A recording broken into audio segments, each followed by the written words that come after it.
This is the Jabberjaw Podcast Network. Visit jabberjawmedia.com for more shows like this one.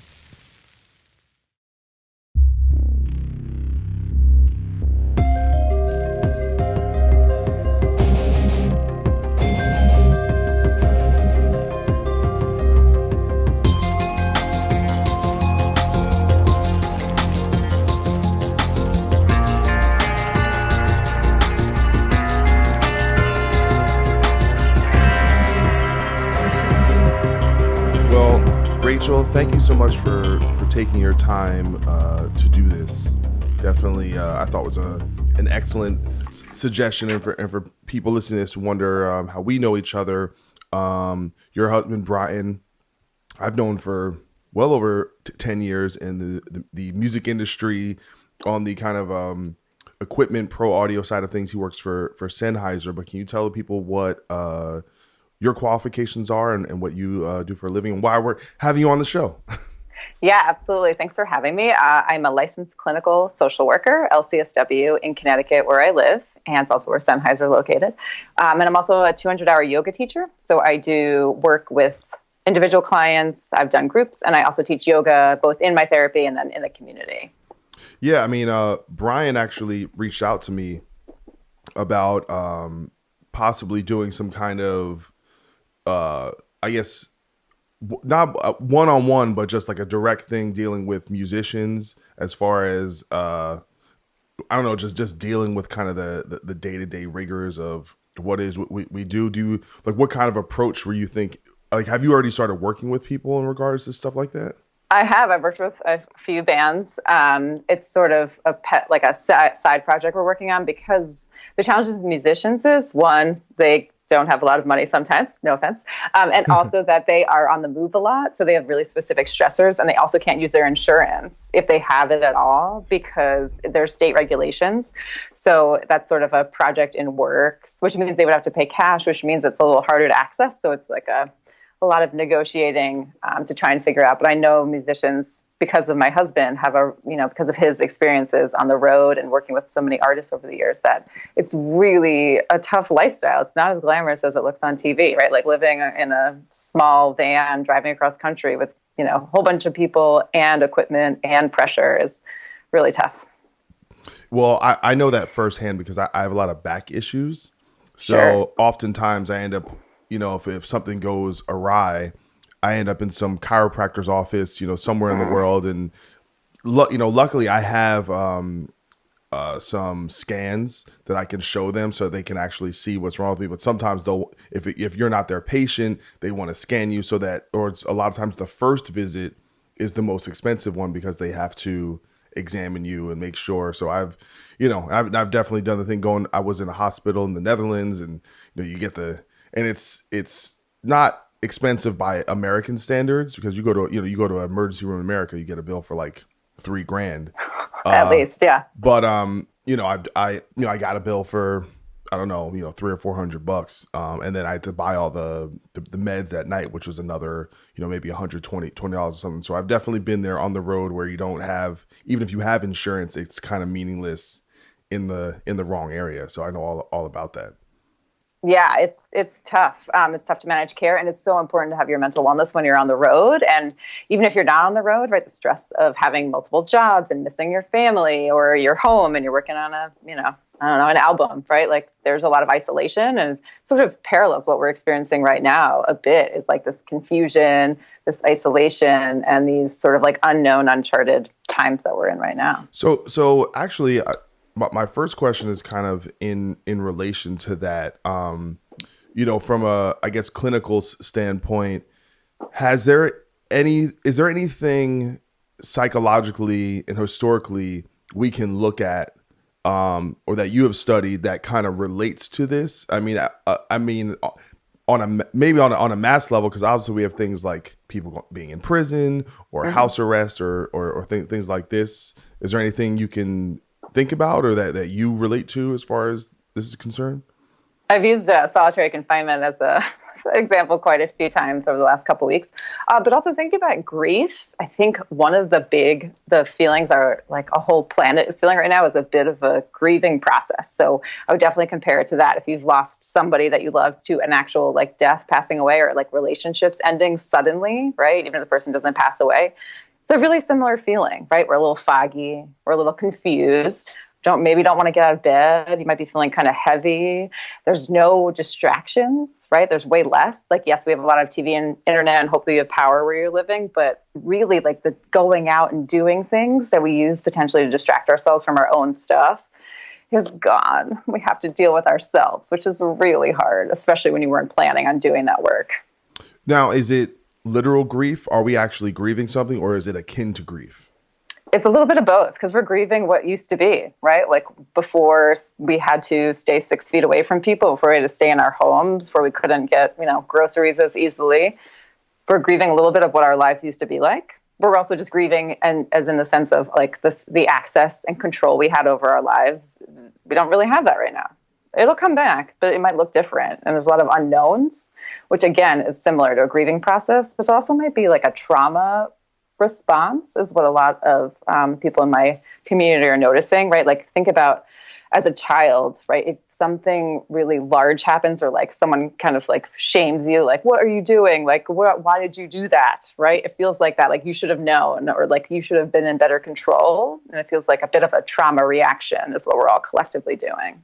Yeah. The concept of control is something I've found to be really kind of the big pushback, is, some people said this about the reason why people were going out and getting all the toilet paper and wearing the masks in public when they didn't need to. And is that it was all they could do to kind of express some kind of ownership over their own lives and say, all right, I can do something, because I don't think we've ever had a crisis that in some ways the solution that was put down to us was a form of passivity, right? Like it's to not do, Right. and I think usually in crises, it's about a call to action, right? You have like World War II. It's like, all right, we're sending the men overseas, the women are going in the factories, we're collecting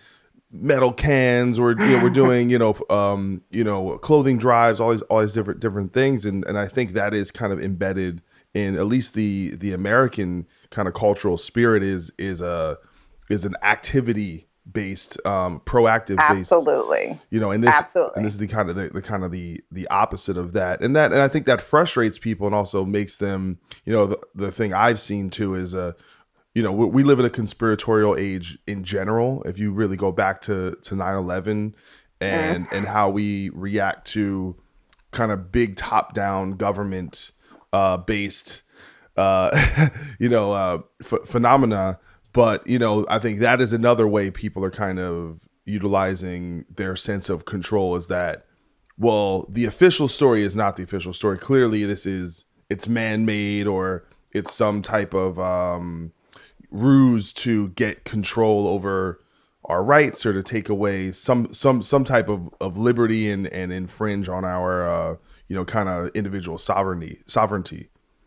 Totally. Yeah, I can absolutely see that. And right, we're very independent, right, oriented culturally. And so, we can pull ourselves up by our bootstraps, and we can solve any problem, right, with just thinking and doing, right? When we think about people who are out of work, it's like, right, stereotypically that they're lazy, or like these are names we brand and label onto people, because we're such an action-oriented do-it-yourself. And right now, the only thing we can do for ourselves is stay inside to be safe. Like we kind of missed the boat on prevention, and we're just seriously like trying to get buckets of water out of our sinking boat, kind of, right? And it feels very out of control, even if it's not.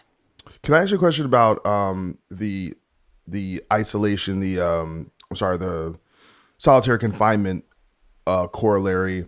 What kind of data do we have about what solitary confinement actually does to the human psyche?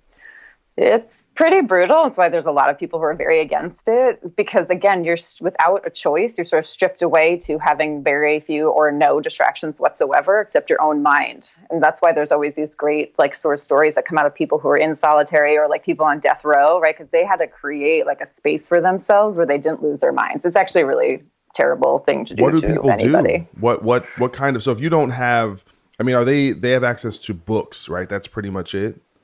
Potentially, it depends, I think. Sometimes not, right? Right, yeah. I mean, what is I mean, is that something that exists in cultures and countries around the world, or is that a uniquely American type of punitive measure? I want to say that's pretty American, but I actually don't know. I don't have I don't know any of the stats on that, but I know we do it here for sure, and that it's frowned upon in a lot of other places. Yeah. And so, because it's just so traumatic to the person, right? You're so alone. Humans are inherently community oriented, right? That's why we had hunter gatherer societies because, and like our caveman times, it's another really good analogy is like, if you were isolated from your herd, you were in really grave danger. Yeah. You were going to be weeded out. And so to be alone was actually really, really terrifying. And we have this need to be in groups. Even if you're like an introverted person, you have a small group of people that you interact with consistently because we have a group mentality of, everyone uses their skills to like the benefit of the collective. And so having to be alone like this, that's why like Zoom is, blowing up and people are using their phones and FaceTiming a ton is because we need that connection just inherently instinctually.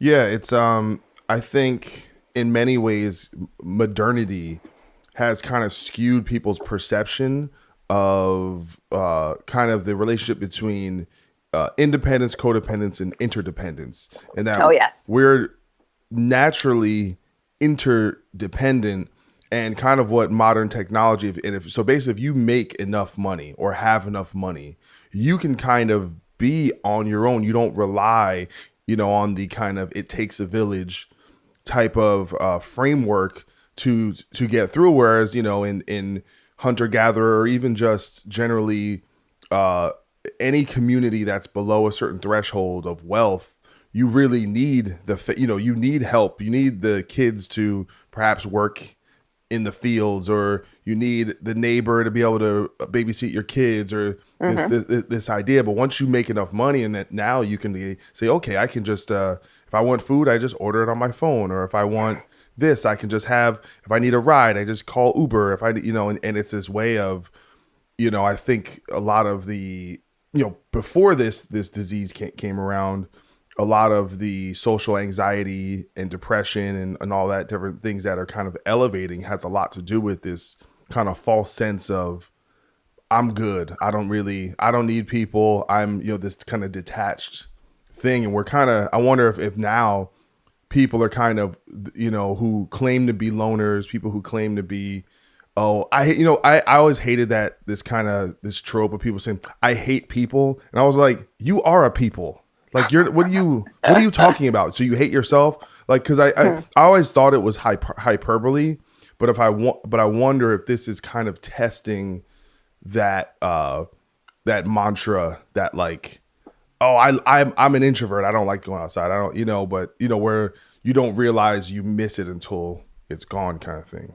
Oh, for sure. I think there's going to be a huge reconnection of things, and it might appear in a different way, right? Like I think, people who I see introversion and being extroverted is more like my husband, he recharges by being around people. He is like an inherently social creature. And because of the work that I do, I'm more introverted, right? I work with people's heavy, heavy emotional stuff, and to recharge, I need some quiet alone time to like let go all that heaviness and the stuff, do my self-care that I really need to do to be right, fill the tank and like take care of support my clients and continue to support, my family that I have. We're all living together right now really tightly. So, I think those things are really real, but it's about like how you charge up. But even the most introverted person who says they hate people, like absolutely has a community, right? They have a family, they've invented, right? Like I have a joke of like I have an urban family of like some of my friends that I've gathered over the years, right? We're connected not by blood or by like, marriages, but just because we choose to have each other in our lives.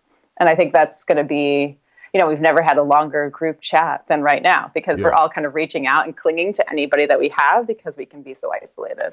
Yeah. I mean, I'm kind of a mix of both where I especially when you tour, you almost never are alone. Sure. You're on a, even when you go to sleep, you're on a tour bus. You're alone in your little, sleeping coffin, but you're still amidst people. You go to in the venue. Maybe you get alone time in the bathroom, but like I said, you can still kind of hear people hanging out.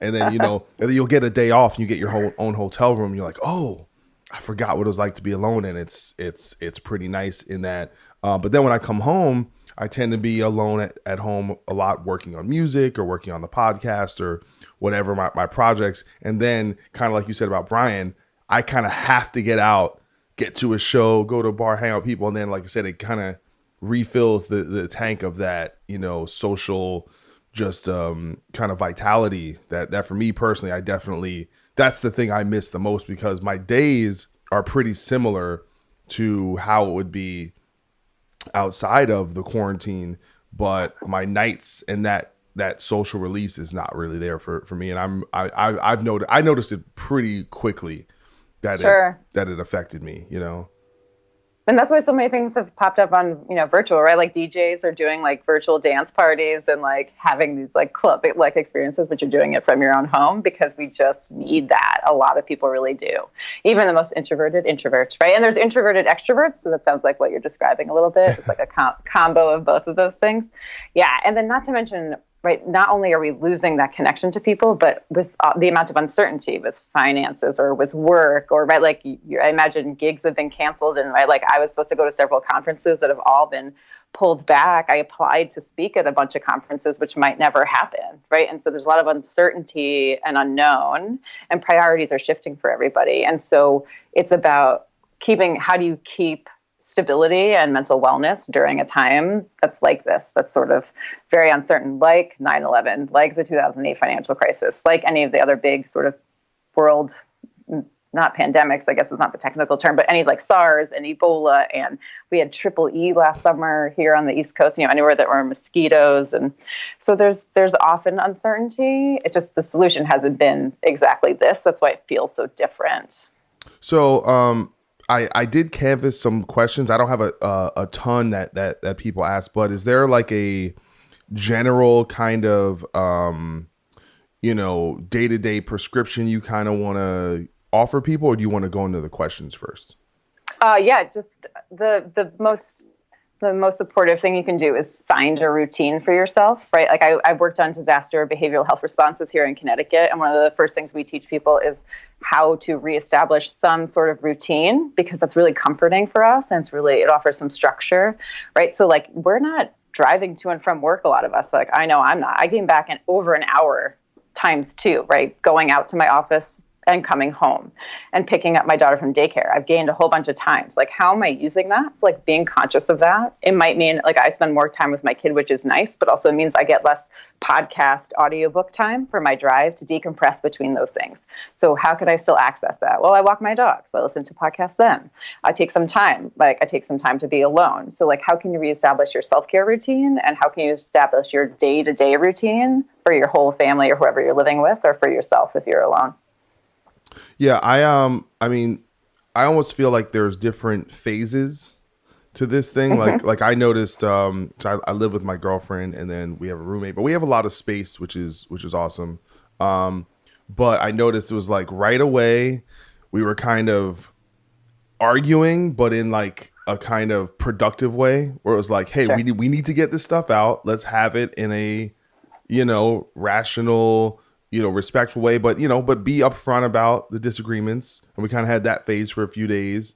And then it was like almost like chill and almost rediscovering different things about our relationship and just being comfortable being around each other. And it was actually like really cool. And now I feel like maybe it might be getting that phase of like Groundhog Day, where you kind of, maybe you need some space, and maybe you need some of your own kind of time. And because you, like I said, you don't have those natural times apart, right? Like where she would be going to work, or maybe I'd be out at a show or something, where you like have that time apart and then you come back together. So it's just Sure. that. So I'm just wondering, like, okay, we're in this phase, and then in another week it'll be another kind of thing. And I wonder what it's going to be like 3 weeks from now, 4 weeks from now? It's certainly going to be different. Yeah. And I agree. Right. And that's just sort of the evolution of these big changes, and also like adjusting your routines, and a little bit of that grieving process too. Is our relationships all are being impacted collectively and individually. And so we're going to bump heads on how that emerges for each person. Right. And everyone's stuck with themselves. That's the thing that I think every client I've had today, every friend that's reached out has said, it's just me, right? Like, I'm the only one who cannot hold their stuff together right now. And it's like, no, everybody is having a hard time in different ways. And it emerges in different ways in different times. Like, depending on where you live, right? When you were quarantined, or like when you decided to leave your office, is going to be different. So people are at different phases of this, like across the country, across the world. And so everyone's being impacted slightly different.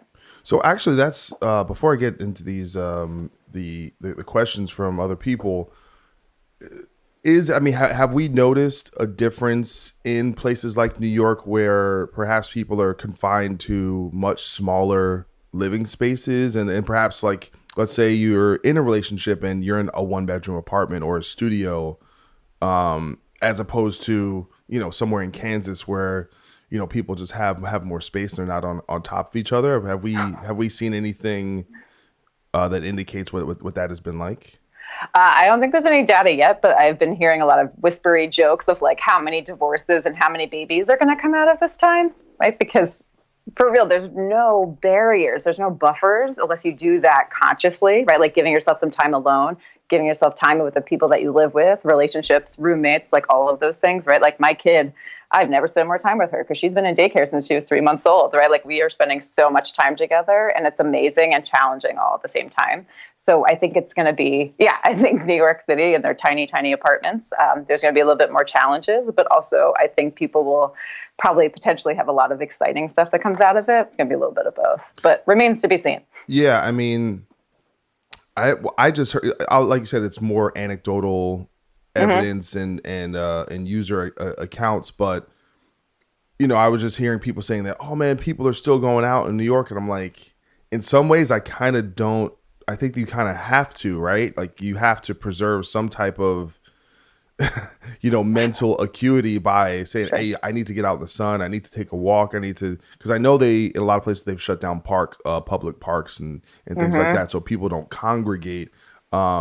But in some respect, it's like, if you think you're, you might get sick, but the mental aspect of it is a different type of health concern for some people. They probably say, yeah, listen, I'd rather have that than deal with the depression I'm dealing with, or deal with the isolation. You know what I'm saying? I wonder. For sure. It's such a human thing, right? Because like we'll do short term over long term any day, right? Like I'll risk getting sick later to like be outside right now because I need to like move. Well, but also, but isn't that more long term? But isn't that more like, if you think about it, the sickness is short term, but the mental thing is actually long term, right? Yeah and no, right? A little bit of both, right? Because it feels like the short term is I need to get out of this house right now. Yeah. And okay. I risk coming down with symptoms later to go out. Yeah, that makes right? sense. But I hear you. You're right. It's a little bit of both. Yeah, it's definitely a conundrum, and I think it's situations like this where kind of intuition, right? The gut feeling is, a lot of times it's right, with people. Sometimes that little thing in your stomach is leading you in the right direction, but a lot of times it's with things like this that, like I said, that are so long term that if you do the right things, you may never visibly or tangibly see the good result of it. It's like if things work out, something doesn't happen, and I think our brains have a difficult time tying that together, and so it feels like a scam. Yeah, that's where the conspiracy theories come in a little bit too, right? It's like, if you can't quite prove it right now, then I don't believe you. Yeah. Okay, yeah. So I'm gonna get in some of these questions. My buddy Tom Wilson says, what are the best remedies for someone having a panic attack? Okay, so breathing, really good. Grounding, right? Like seriously sitting on the floor and managing your breath. Because what happens during a panic attack is, one, your thoughts start racing, right? Which means your adrenaline and a bunch of other chemicals, dopamine, epinephrine, are all like racing through your body. So you want to be able to bring all of those responses down by breathing and not hyperventilating, which is another risk when you're having a panic attack. So I like square breathing. It's an exercise where you inhale for like a count of 3 or 4. So you inhale, you hold your breath for 3 or 4, then you exhale 3 or 4, then you hold that empty exhaled breath for 3 or 4, and it helps regulate as you go around the square. If you're really panicked and holding your breath, both in the inhale and the exhale, is kind of scary, you can just concentrate on the 3-part breath, where you envision like breathing in your belly, your chest, and then your throat, and then out your throat, your chest, and then your belly. So really, either of those will help you kind of regulate the breathing, which is what is causing all of the racing thoughts and all of the chemicals to spiral up through you in a panic attack. So just remember to breathe. You can always place your hands on the ground. And also you can describe through all 5 senses your environment. So like you describe your bedroom or whatever room you're in, the 5 things you can see, 4 things you can touch, 3 things you can hear, 2 things you can smell, and 1 thing you can taste by rolling your tongue around in your mouth, because it reminds your brain that you're not in whatever you're panicking about, like the future, the past. You're right here in this moment, in the present. And those are good for people who aren't panicking as well. Yeah. It brings all of the chaos down. Is there like a video or something where people can kind of access that information? Or? Absolutely. Yep. They're all on Pinterest. And you can type in square breathing. Use that grounding technique is really big on Pinterest. There's like 1,000 of them. Brene Brown talks about it. It's a pretty common one for people who disassociate or people who are panicking. Gotcha. So Brian Bars wants to know, is there any meditation techniques you could recommend? I don't know if that seems semi-related. Totally. Breathing is a really great way to meditate, especially if it's new to you. I know there are a lot of apps that are offering free meditation right now. I do them live every week on Wednesdays on my Instagram. But mostly the idea with meditating is just sitting and being present with everything that is. So I like the analogy of your thoughts are going to come, right? That's what your brain does. And the idea is to create space between your thoughts. So can you see a thought and not latch onto it and go, oh yeah, groceries. Okay, what do I need on my grocery list? Oh wait, was I supposed to be sitting here and meditating? Oh yeah, I am. Okay, right? And you bring yourself back, then your mind's going to wander off. Oh, my kid made a sound. Is she awake? What's going on? Oh wait, am I meditating? Bringing it back, right? And catching yourself. And that's a really great way to start a meditation practice if it's new to you. Yeah, I go through periods where I do meditation. I've done, did a float tank, which was really fascinating. A little scary to a certain degree because it's an hour and it's a long hour. It's a long time. But no, I do enjoy the discipline of it, because I do think it is a discipline of almost like you said, like people having time with themselves. Meditating is the most, I think, advanced form of that. Where it's like, oh yeah, no escape. You're almost scared, like, oh man, maybe I don't want to sit here, because you never know what's gonna kind of come up in the old noggin. You do not. Ken Light wanted to know, dealing with addiction and living with people with addiction and dealing with emotional and physical abusive situations that might emerge and escalate from this. What are some ways to possibly deal with that? Oof, that's going to be tough, right? That's another thing that is definitely going to come out. I would 100% be calling 911. A lot of counties and states have their own 311, 211 information numbers. I don't know what the West Coast has, but you can access resources. There are a lot of domestic violence, the RAIN Action Network, right? There's a lot of resources online that people can get support on. There's a lot of online therapy too. I think several companies are offering free counseling groups right now. So it might be a good way to reach out, is finding some support there, or being in a Facebook group or a Reddit group if it's safe to ask for help and support. It's a tough one because, again, it's depending on the nature of the violence or the lack of safety. And if you can leave the situation, can you leave safely, right? If you're supposed to be on lockdown or no interstate travel, it really depends on where you're going to go and if you have a safe place to go to right now that's still supportive.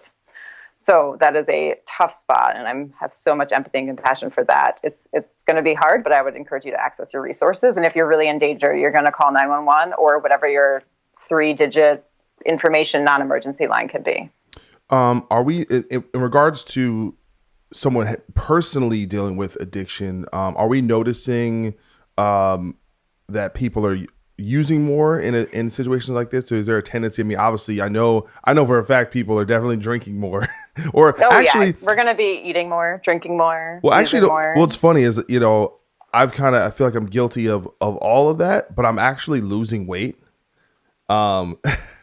Which from stress? No, I think Okay. you know what it is. I think for a couple things is, the drinking, for example.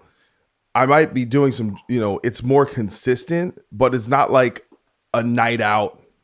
Do you know what I'm saying? Like, right. I feel like when it's managed. Yeah, like I feel like if you go, like if it was a normal night, you'd be buying drinks at the bar, and then you go to someone's house, and over the course of the night, you drank way more than you would if you're at home just having a couple glasses of wine. And then maybe you go to like a diner at 4 a.m, and it's like the compounding. It's everything. And I think when you can kind of control everything that kind of goes into your body consistently, it's like my body's like, oh yeah, you're eating more salads, you're consume, I don't know. It's like a weird thing where I can kind of pick my spots of indulging, but that's it. It's happening in a more controlled environment, so I'm still losing weight. So that makes sense. Plus, I bet you could work out more if you have less places to go, right? If you aren't going out every night a few nights, right? You could be home working out. My back went out, so not you. Well, no, I pretty much, when I'm dealing with back stuff, I have to do certain things. So I do a pretty advanced, I would say advanced, but rigorous stretching routine at least twice a day, and then I've slowly reincorporated. I do DDPY, which is Diamond Dallas Page yoga. And so I'm slowly, now I can pretty much do the stuff, like my back is in a spot where I can pretty much do it. So I'm getting back into it. But if I wasn't injured, I'd probably be in really, really great shape. But I'm kind of in rebuilding mode. But anyway, enough about me. Let's get back to some of these. But we kind of went off on a tangent. Have we noticed people are using more, maybe with like harder substances or in times like this? Yeah, again, it's like too early to tell, but what I do know is liquor stores always do well in recessions, right? And during times of crisis. So I imagine people are eating more, drinking more, and going through their stockpiles of stuff. And also you're bored. Potentially you're a lot more bored. Yeah, so well one thing depends on how you use your energy. One thing I can say too, but even I almost experienced it where I'm just like, you get bored of drinking too. Oh yeah. You're like, man, this is a real relief last week, and now I'm like, whatever. Right, you got to find something new. It's like I said, the phases. We're all going through the different phases. Yep. Could Sean Lucero, asked, could someone be experiencing circumstantial depression right now? What are the signs, and what can they do about it, since going to a doctor isn't the easiest thing right now? Yeah, it's definitely situational. We can call it an adjustment disorder, right? Because you're having a hard time adjusting to this very specific thing versus like generally feeling depressed. So just noticing it, validating, like, again, listening to things like this, where it's like, oh, everyone is experiencing this collective anxiety, this collective mourning, this collective depression, potentially, for sure. So things for depression are, things that you were interested in are not interesting anymore. You're sleeping a lot more, just feeling really down, noticing thoughts about sadness. And so it's just paying attention to those things and kind of questioning it. Like, are things really as bad as I think? Can I make some goals for myself today just to like get out of bed, right? So if you can get out of bed, can manage that depression because you've motivated something and you've accomplished something. So I like setting really short, teeny tiny goals when people are feeling really, really sad like that. So like, can I do a load of laundry today? If I put it in the washing machine, will I get it out of the dryer? Right? Like, what about that? That's an amazing accomplishment for me because I always forget about the dryer and the wash, especially when I'm home. So noticing those goals, setting them and trying to accomplish them to kind of lift yourself out of that. And also just really giving yourself a break. Like, no one can do a pandemic incorrectly. We're just doing the best we can. Yeah.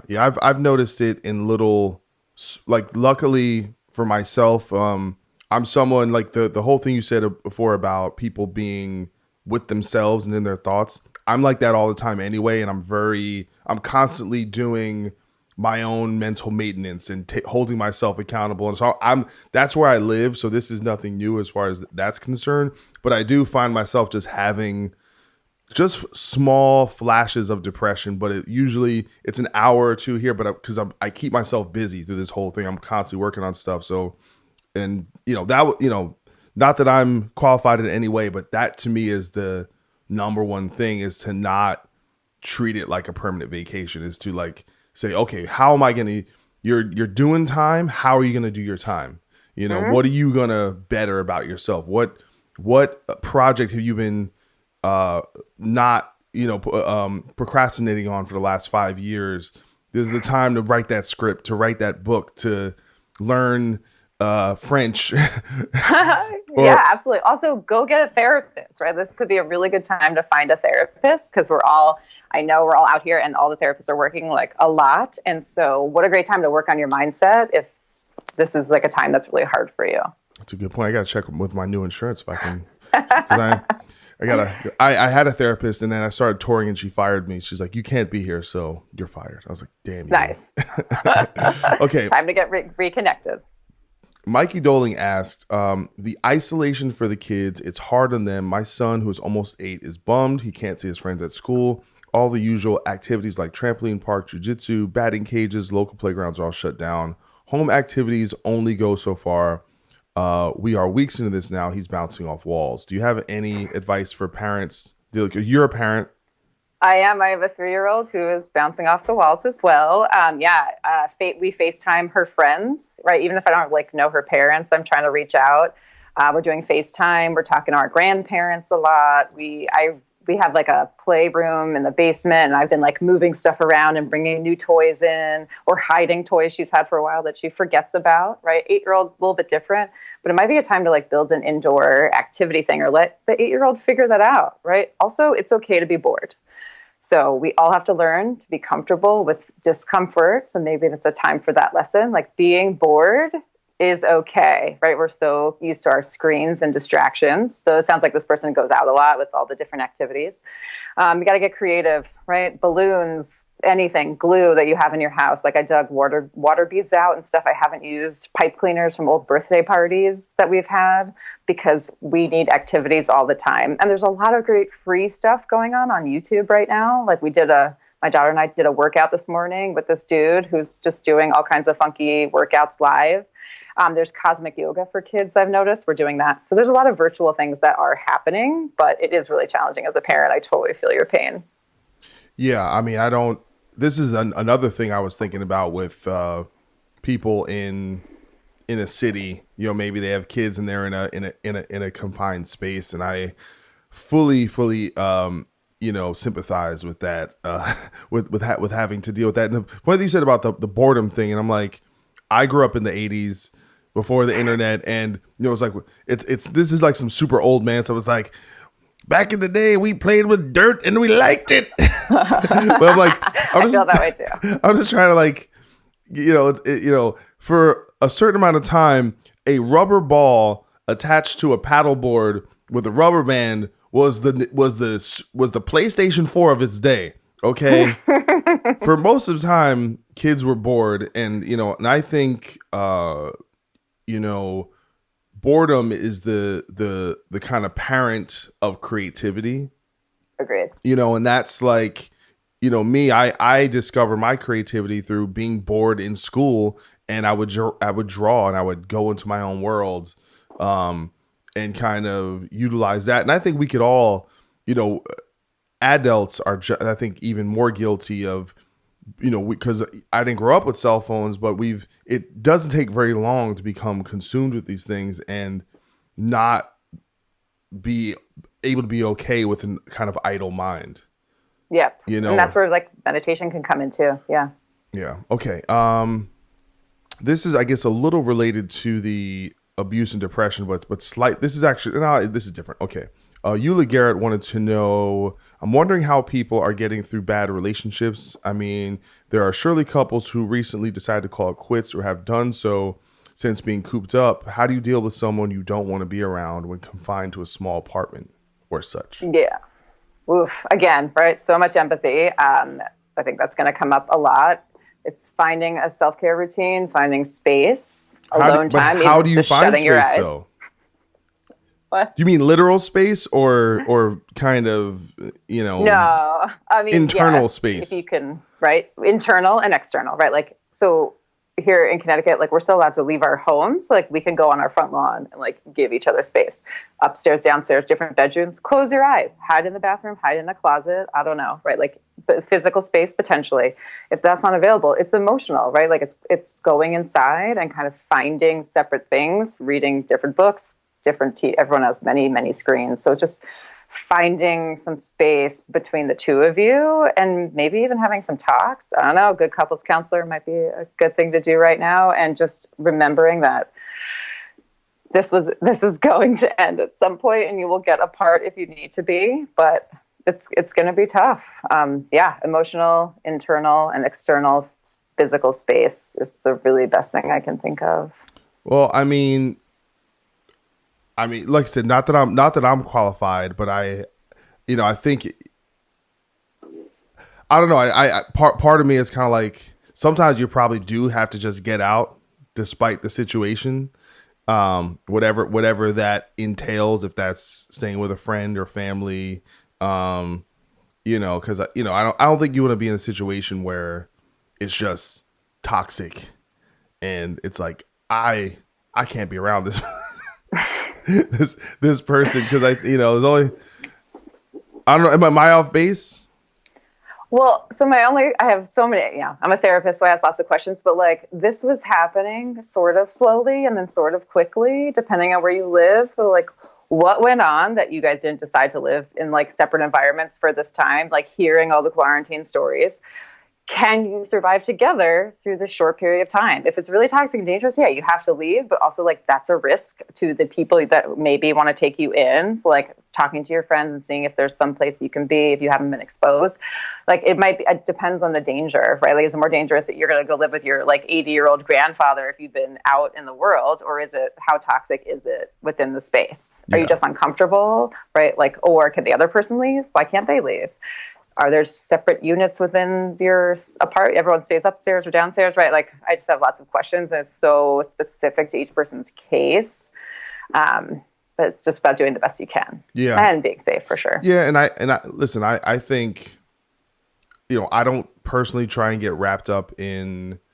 I think the kind of spiteful nature of relationship issues is that even if it's not working as a relationship, there should be some kind of fundamental basis of respect, and especially when you're sharing a space, and, saying, hey, this is not our ideal situation, but maybe we can figure this out to be amicable in our, kind of period of unhappiness. Confinement. Yeah. Okay. We have a couple more questions from Twitter. Okay. Like I said, not too many, and I'm not going to keep you too long, and I appreciate your time so much. Sure.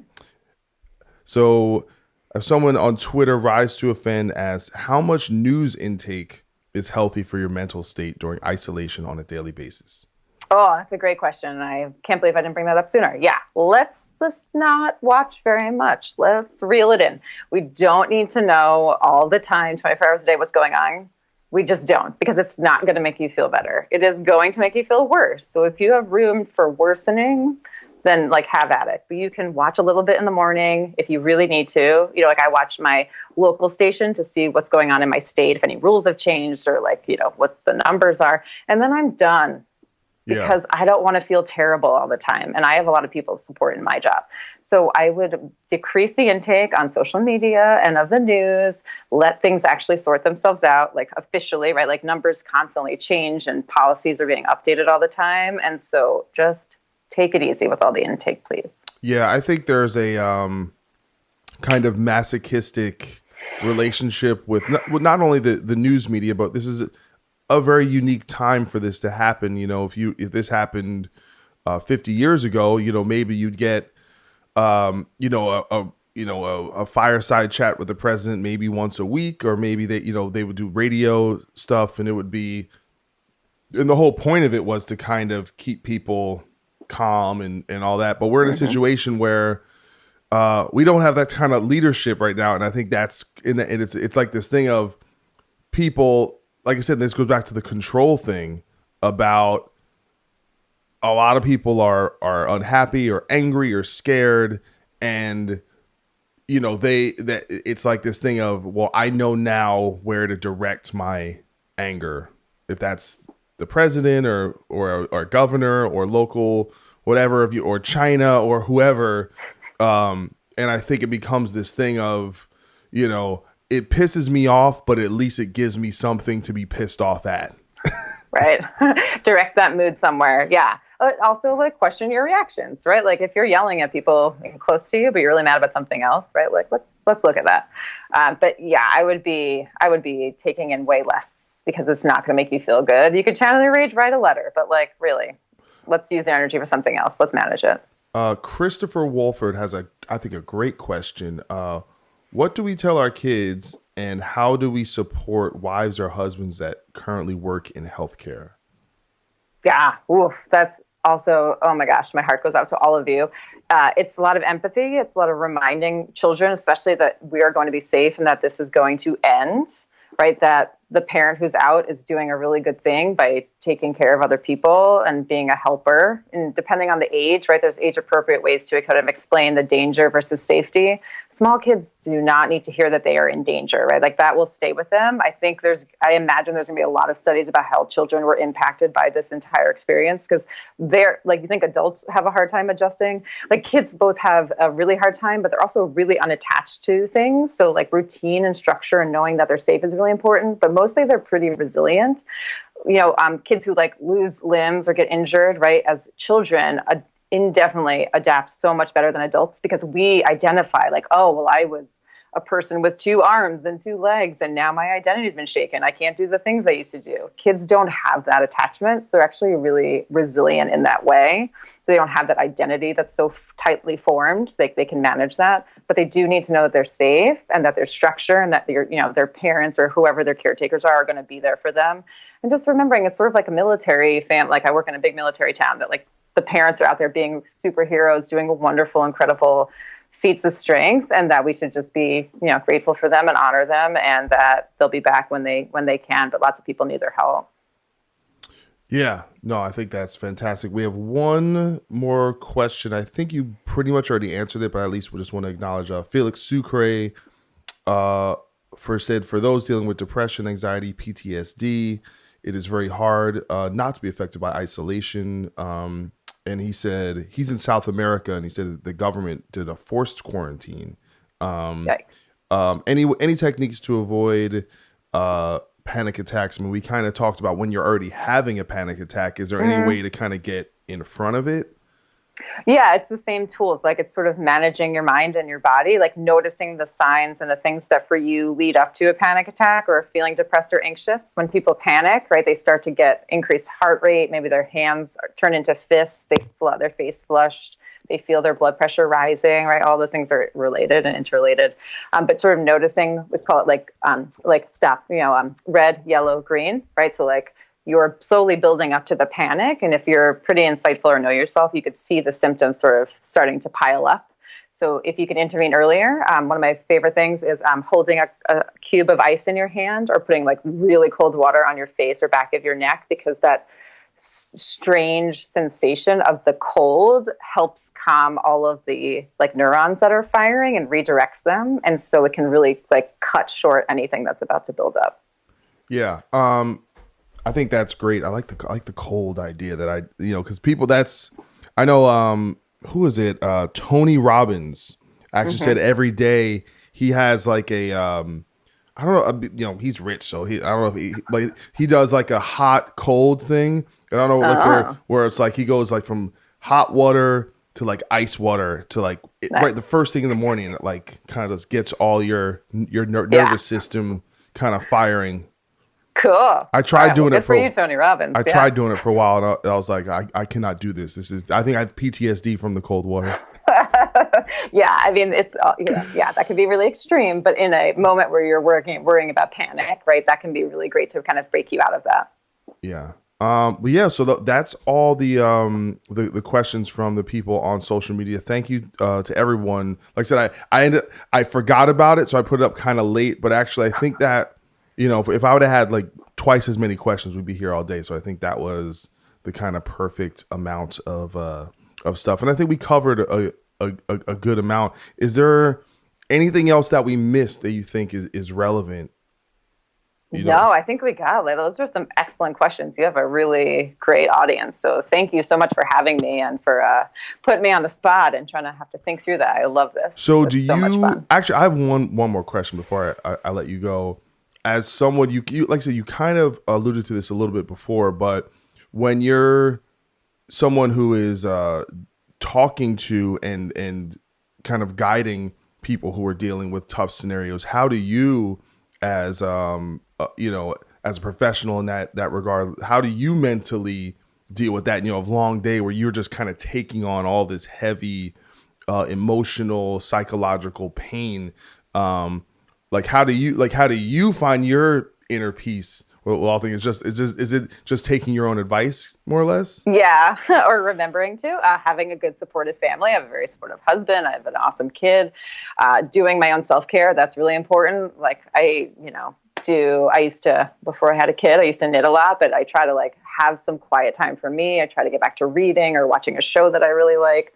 Lots of breathing, meditation, and that's about it. It's really about self-care. And it's sort of like anything, right? Like, how do you live on the road for so long? I would be a wreck, right? Like, you adjust from the career, the job that you've had, and you build really important support systems around that.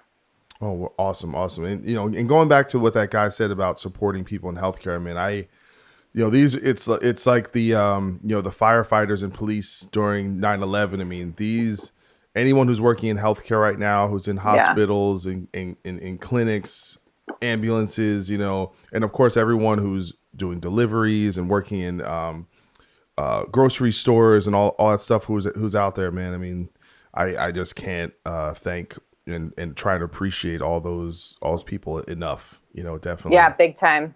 Same. Yeah, I've been driving out and trying to buy gift cards from all our restaurants and places to support locally, because that's the best we can do right now, is supporting everybody and showing love and kindness. Yeah. So can people do direct stuff with you in terms of therapy or anything like that? Again, it depends. A lot of red tape and bureaucracy around my license. If you're in Connecticut, you can come see me one-to-one. We're doing teletherapy right now because all insurance companies are paying for that, where they weren't a month ago. So that's really exciting. You could do coaching as far as long distance, right? But you can't use your insurance. So it really depends. So just reach out. I'm at Grounded Therapist on Instagram, and then my website is groundedtherapist.com. Grounded Therapist.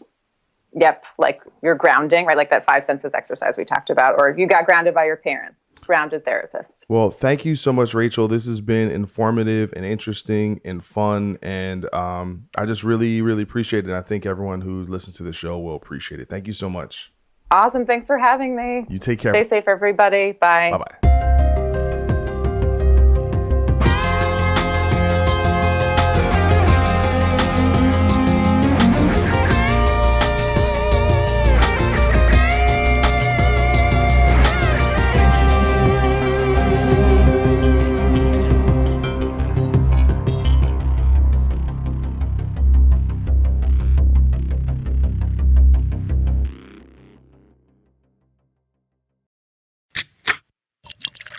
This is the Jabberjaw Podcast Network.